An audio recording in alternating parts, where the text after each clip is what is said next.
Bismillah, alhamdulillah, salatu wassalamu ala rasulillah. Today, inshallah, we'll read hadith number 259.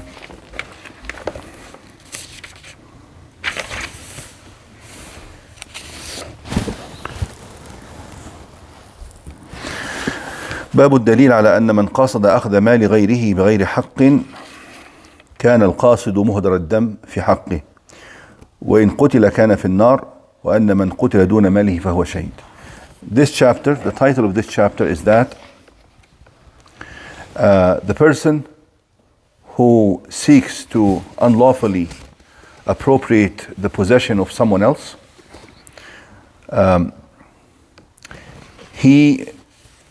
muhdar dam means that there's no sanctity for his blood. Like if the person who owns that property fought him and the assailant was killed, then there is nothing on the owner. There's nothing on the owner.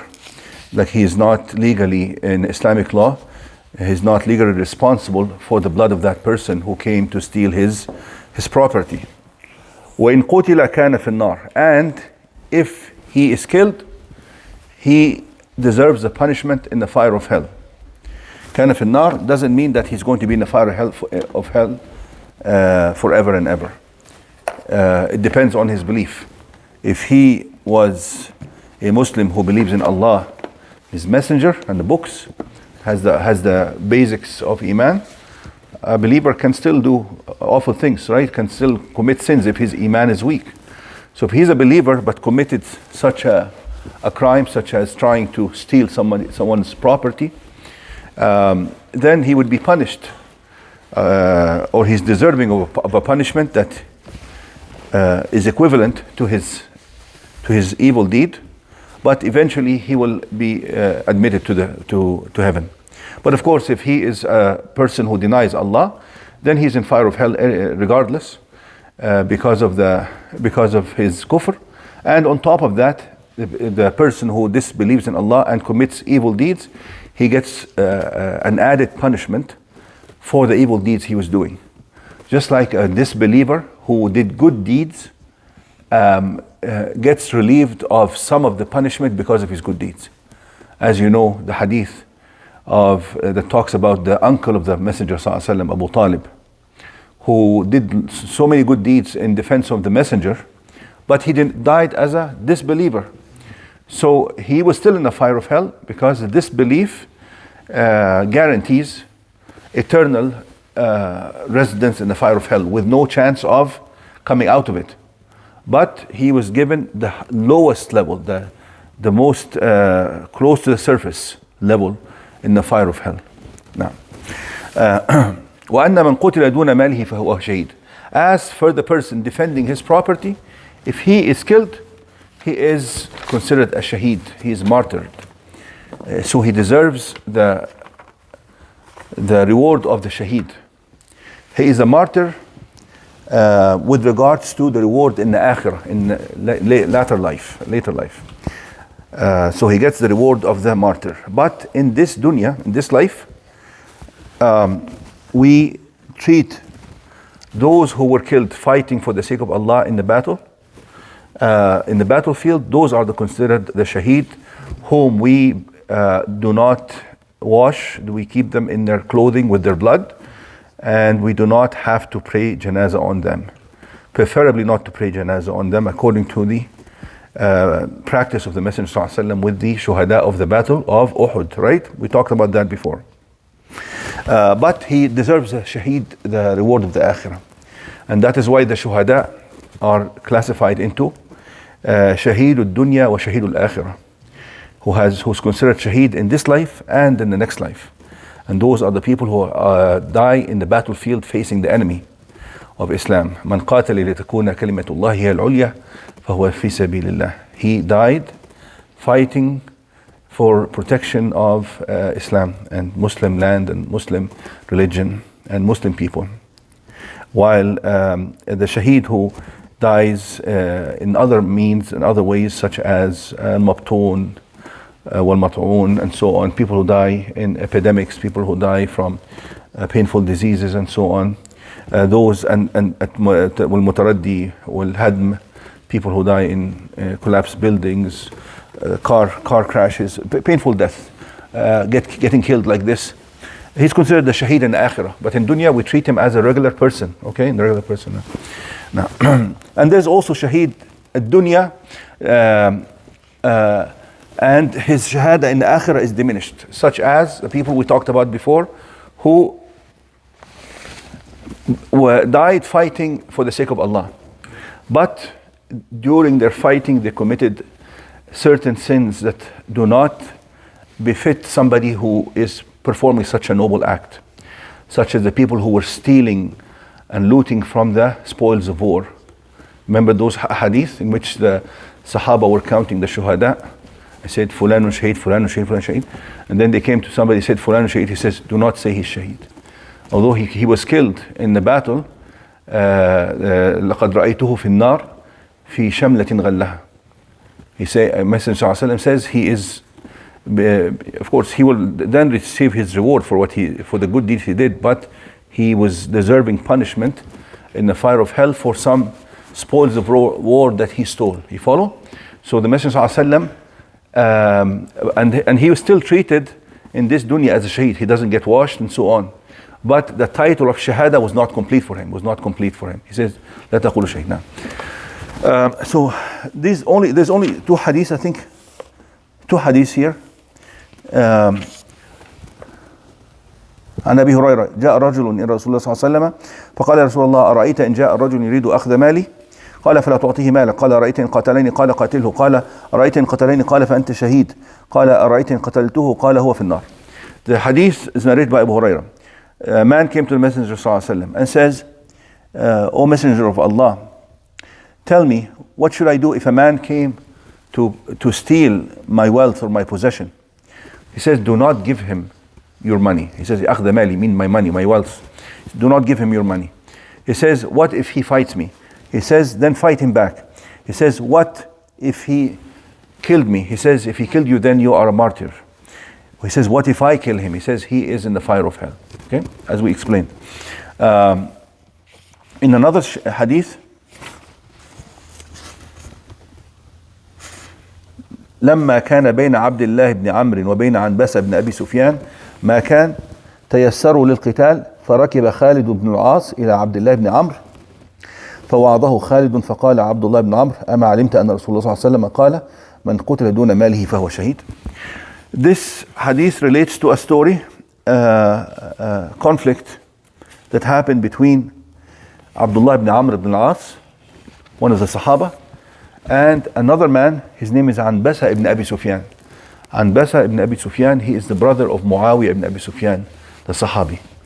I'm not sure if Anbasa was a Sahabi or not, but Anbasa was ruler over Mecca and the Taif, those 2 cities that are neighboring cities in Arabia. He was the ruler. What? No, Muawiyah was the ruler of the Muslim Ummah at the time. While Anbasa, he appointed his brother as the ruler over Mecca and Taif. You follow? Now, he was appointed ruler over Mecca and Taif. So what happened is, Anbasa had a piece of land adjoining the land of Abdullah ibn Amr ibn al-As. And he wanted to, so he opened like a small creek into his land.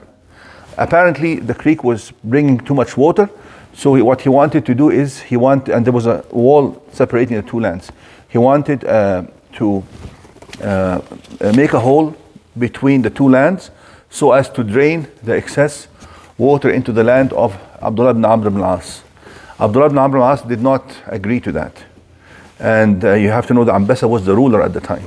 So he said to him, I will not allow you to do that. And then the other man, Anbasa, says, no, we will do that. So a big quarrel started between them. And so Abdullah ibn Amr ibn al-As called his family and his servants, and they actually took up arms, and of course Anbasa has lots of arms as well because he's the ruler, and they almost started like a big fight with weapons. So a man called Khalid ibn al-As, I think his name is, what is the name? Yeah, Khalid ibn al-As. Khalid ibn al-As is not related to Abdullah ibn Amr ibn al-As, although the name is similar. Abdullah ibn Amr ibn al-As, Khalid ibn al-As is not his uncle, but there's similarity in name. He went to Abdullah ibn Amr and he calmed him down and he continued to advise him not to fight. And in the argument that Abdullah was making, he says, didn't you hear the Messenger ﷺ, or did you not know that the Messenger ﷺ said, "Man qutila duna malihi fahuwa shaheed"? Don't you know the Messenger said that whoever dies defending his wealth, his possessions, he is a martyr? You follow? But eventually the fight did not happen. But this is what happened between them. Now they say when the Messenger ﷺ said, "Do not give him your wealth, do not give him your money," this is not a commandment. This is not an obligatory commandment, which scholars have interpreted this as meaning that you do not have to give him your wealth. You don't have to. You have to really judge the situation. Let's say all you have is $50 and the person's holding a gun. I don't think it's worth it. You have to think about the situation. It's not obligatory that you say, no, I'm not going to give you the $50, you can shoot me. So you have to think about the best situation. But if you happen to determine, no, I'm not going to give you the $50 and you get killed, you're a shaheed, alhamdulillah. So think about it. When it comes to wealth, they said you have the choice to not give him what you have, or give him. It's permissible, but you don't have to give him. When it comes to somebody fighting you, like he's attacking you, and you fear for your own life, then there's a stronger commandment to fight back. Stronger commandment, but it's not a consensus that you have to fight back. You can actually be a shaheed and not be somebody who, it's up to you. You decide on what to do in this situation, especially if there's lots of internal strife and Muslims fighting each other. It is recommended not to engage in this fighting, especially when we don't know who's right and who's wrong. You try to avoid. And the Messenger ﷺ in these situations, he recommended for the people to stay in their houses and not engage in the fighting as much as they can. And even they said, so what if they enter my house? Because if it's widespread fighting like this and everybody starts fighting back, then there's no end to it. And then in some hadith he says, "Kun Abdullah al-Maqtul." Choose to be the martyred person rather than flaming the fight more and more amongst the Muslims. But the third thing that you might be protecting is your ird, which means that your wife, your daughter, so the women. Here there's almost an agreement that we have to fight back regardless of what's happening. This is not an option here. When it comes to protecting your wife or your daughter, your sister, then your life doesn't matter, your wealth doesn't matter. You have to fight until either you repel the assailant or you die yourself. You die. In some narrations of this hadith, the Messenger ﷺ, before commanding the person to fight back or advising him to fight back, he says, "Dhakirhu billah." Remind him of Allah. Remind him. I'm just going to switch. Somebody's calling. I'm just going to close that. He says, remind him of Allah. And in some other narrations, he says, "Unshudhu billah." Says, by Allah, I ask you by Allah not to take my possession. I ask you by Allah, don't start a fight. So you try to remind him. And then if a man said, what if he is not reminded? What if he doesn't listen? He says then فَاسْتَعِنْ عَلَيْهِ بِجِرَانِكَ مِنَ الْمُسْلِمِينَ. Then ask other people to intervene, to help out in this situation, so it doesn't end up somebody getting killed or something. He says, if there's nobody around me, he says then اسْتَعِنْ عَلَيْهِ بِالسُّلْطَانِ. He says then ask the authorities to get your right for you. He says فَإِنَّ السُّلْطَانُ عَنِّي قَالَ فَقَاتِلْهُ تكن شهيد الآخرة. Then fight him back, and if you are killed, then you would be a martyr in the next life. You follow? So basically, this is a summary of these two hadith. Any question about them? Stop here, inshallah.